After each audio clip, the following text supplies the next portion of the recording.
quelques réflexions sur le sujet de la vision ou des visions, parce que c'est bien de ça dont il s'agit.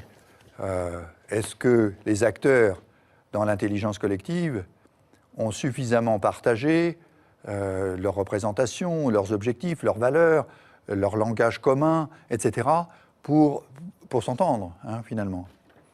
Mais ce terme de vision crée beaucoup de malentendus parce que quand on parle vision, il y a des gens qui estiment que la vision, c'est définir quelques objectifs communs, quelques valeurs communes, etc.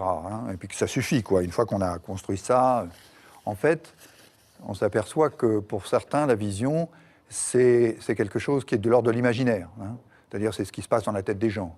Bon, voilà. Voire même, ils vont jusqu'à dire « Ah oui, je vois ». Et quand ils disent ça, ils ferment les yeux. Ils ont la vision quand ils voient à l'intérieur ce qu'ils se représentent. D'autres, au contraire, ont besoin de documents, ont besoin de symbolique, ils ont besoin d'éléments objectifs qui ont été construits ensemble.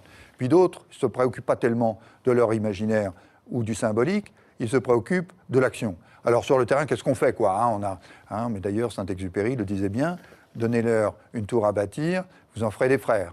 Bon. Alors, cette notion de vision doit combiner ces trois éléments, le symbolique, l'imaginaire et l'action. Et c'est souvent au pied du mur, au moment où on démarre la mise en œuvre du prototype, qu'on s'aperçoit que ce qu'on avait dit, on ne s'était pas compris, etc. Donc c'est tout un travail, encore une fois, complexe.